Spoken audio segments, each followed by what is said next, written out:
यह बात है 17 अगस्त की। केंद्र में आवास एवं शहरी मामलों में मंत्री हरदीप सिंह एक ट्वीट करते हैं और ट्वीट में लिखते हैं कि भारत हमेशा से उनका स्वागत करता रहा है, भारत में शरण चाहते हैं। इसी पथ पर चलते हुए एक शानदार निर्णय के तहत सभी रोहिंग्या को जो भारत में बस गए हैं उन्हें बकरवाला के EVS यानी कि इकोनॉमिकली वीकर सेक्शन फ्लैट में शिफ्ट किया जाएगा। दोस्तों आपको बता दें कि बकरवाला दिल्ली में है। आगे लिखते हैं कि उन्हें बेहतर सुविधा, UNHCR ID, दिल्ली पुलिस की सुरक्षा तथा अन्य सुविधाएं भी दी जाएगी। यह लिखने के बाद हरदीप पुरी ने अपने ट्वीट पर प्रधानमंत्री कार्यालय, अमित शाह, नरेंद्र मोदी तथा मौजूदा सभी बड़े नॉट ट्विटर हैंडल्स को टैग किया जो सरकार चला रहे हैं, ये सरकार चलाते हैं। यह ट्वीट होते ही राजनीति का दक्षिण खेमा यानी कि मौजूदा सरकार अपने ही विचारकों एवं कार्यकर्ताओं को निशानों पर आ गई है। दोस्तों लोग बाग गृह मंत्री अमित शाह के उन बयानों को ढूंढने लगे जिनमें वो संसद के भीतर खड़े होकर मेज पीट पीट कर कह रहे थे कि रोहिंग्या देश से बाहर निकाले जाएंगे। आप इस वीडियो खुद देखिए। और रोहिंग्या का कहते हैं, रोहिंग्या के लोग वाया बांग्लादेश आते हैं, ब्रह्मदेश के लोग वाया बांग्लादेश आते हैं और ब्रह्मदेश सेक्युलर कंट्री है, फिर भी वाया बांग्लादेश आते हैं। रोहिंग्या को कभी भी स्वीकार नहीं किया जाएगा। मैं आज फिर से मुद्दा जब कुछ ज्यादा ही गर्म हो गया तो गृह मंत्रालय के स्पोक पर्सन के ट्विटर हैंडल से यह लिखा गया कि इस विषय में मीडिया के कुछ सेक्शन भ्रामक खबर फैला रहे हैं। गृह मंत्रालय ने अवैध रूप से भारत में रह रहे रोहिंग्याओं के लिए ऐसा कोई फैसला किया ही नहीं जिसमें उन्हें फ्लैट दिया जाए। अब बात यहाँ उलझ जाती है, फंस जाती है। होम मिनिस्ट्री आगे अपने ट्वीट में लिखती है कि दिल्ली सरकार ने यह प्रस्ताव यानी कि रोहिंग्याओं को EVS फ्लैट में शिफ्ट करने का निर्णय लिया था या दिया था, लेकिन होम मिनिस्ट्री ने प्रस्ताव को ठुकरा दिया है एवं उन्हें निर्देश दिया है कि वो वहीं रहे जहां हैं और उनके वापसी की व्यवस्था सरकार कर रही है। हमें लगा कि गृह मंत्रालय का यह स्पष्टीकरण काफी है और यह स्पष्टीकरण यह संदेश भी दे रहा है कि हरदीप पुरी जी का ट्वीट भ्रामक है। आज सुबह हम बेवजह ही हरदीप पुरी जी का ट्विटर हैंडल स्क्रॉल कर रहे हैं और जैसे ही उनका 17 अगस्त के ट्वीट हूबहू अपनी जगह पर सुरक्षित देखा तो हमारी पूरी टीम हैरान हो गई और हम हैरान हो गए। जिसे हमने भ्रामक समझा, अगर वो भ्रामक होता तो अपनी जगह पर तो नहीं होता, वो अब तक डिलीट हो चुका होता। लेकिन ऐसा वाकई में कुछ भी नहीं हुआ, लेकिन सच्चाई हमारे आंखों के सामने थी और हम पर हंस रही थी, हम पर मजाक उड़ा रही थी। हम अब यह तय नहीं कर पा रहे हैं कि झूठ यहाँ कौन कह रहा है और सच कौन बोल रहा है, सच्चाई क्या है और किस बात को हम झुटला सकते हैं। हरदीप पुरी सच बोल रहे हैं या अमित शाह गृह मंत्री सच बोल रहे हैं। हमने यह तय करने के लिए दोनों पक्षों को फिर बारीकी से पढ़ा और एक शब्द का अंतर देखा। हरदीप पुरी के ट्वीट में UNHCR ID का जिक्र था और अमित शाह के क्लैरिफिकेशन में इल्लीगल रोहिंग्या का। ये बहुत मायने रखता है ये फर्क। मतलब कि हरदीप पुरी UNHCR ID वालों को फ्लैट देने की बात कर रहे थे और अमित शाह इल्लीगल रोहिंग्याओं को बाहर करने की बात कर रहे थे। तकनीकी रूप में देखा जाए तो दोनों की बातें बिल्कुल अलग अलग हैं और अगर दोनों की बातें अलग है तो फिर अमित शाह का ट्वीट हरदीप पुरी के क्लैरिफिकेशन कैसे हुआ? कोई मतलब बनता है इसका? याद करिए, कल हमने आपको CBI और एक आरोपी के सवाल जवाब का नाटकीय रूपांतरण सुनाया था जिसमें CBI चोरी के बारे में पूछता है और वहीं पे चोर आरोपी अपने कमीज के बारे में बताता है।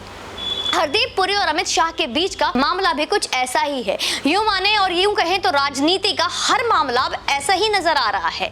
और हम इल्लीगल का मतलब तो जानते हैं, लेकिन हमने अपनी जानकारी दुरुस्त करने के लिए UNHCR ID और रोहिंग्या के विषय में थोड़ा गूगल किया कि आखिर ये किस चिड़िया का नाम है भैया।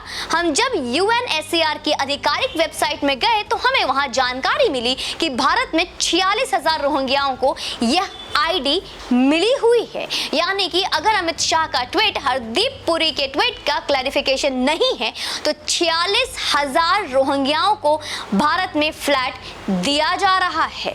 हमारे देश में, हमारे देश के नागरिक का अधिकार दिया जा रहा है।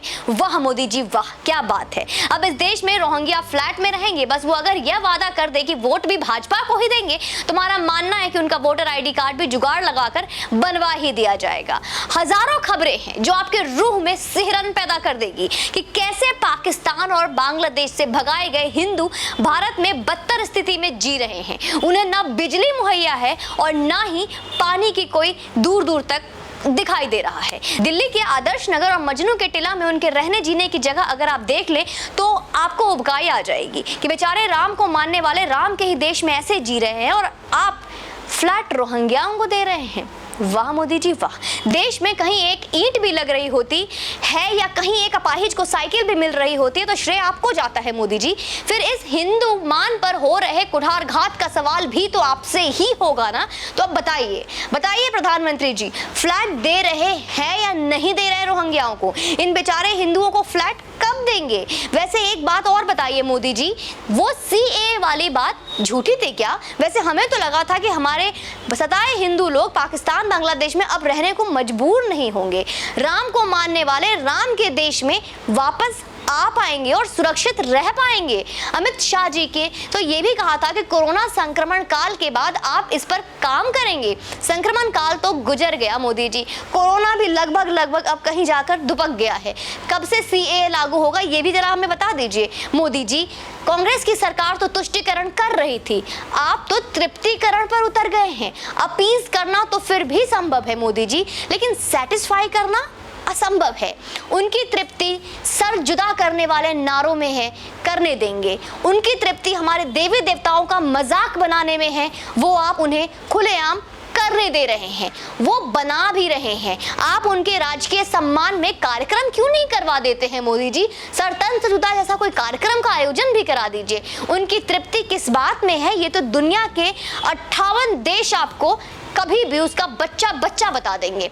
उनकी तृप्ति को क्या करेंगे और उनकी तृप्ति के लिए आप क्या करेंगे प्रधानमंत्री जी? और आपके वोटर्स होने के नाते आपके कार्यकर्ता भी यही पूछ रहे होंगे कि उनके लिए आप कोई सर्कुलर क्यों नहीं निकाल देते कि आप उनकी तृप्ति करना चाहते हैं, उनकी तृप्ति में आपके वोटर्स का क्या योगदान हो सकता है। एबीवीपी के लड़के लड़कियां तो आपको ही वोट करते हैं ना प्रधानमंत्री जी। रैली में आपके ही तो जाते हैं और आपकी ही रैली के जाकर वहां पे शोर मचाते हैं, वहां पे नारेबाजी करते हैं। अनाधिकृत रूप से आपके ही तो स्टूडेंट विंग है ना मोदी जी। देखिए ये अपने सामान्य मांगों के लिए पिटे जा रहे हैं और वो भी कोई दूरस्थ प्रदेश में नहीं बल्कि आपके ही रायसीना हिल्स स्थित आवास के करीब दिल्ली यूनिवर्सिटी में ही मस्ती से पिटे जा रहे हैं। बुरी तरीके से हालात हो रखे उनके। मोदी जी, हमारे प्रिय प्रधानमंत्री जी, अपने कार्यकर्ताओं की राजनीतिक जरूरतों को राजनीतिक मजबूरी मत बनाइए। कार्यकर्ता कभी कभी निर्मम हो सकते हैं।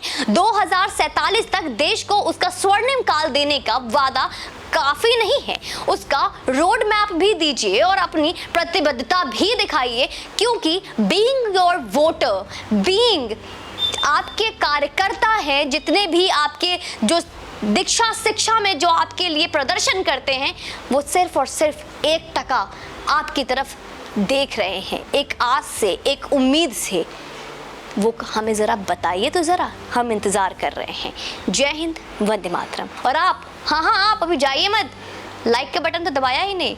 लाइक का बटन दबाना है, सपोर्ट करना है, क्योंकि सनातन परिवार को और बड़ा करना है।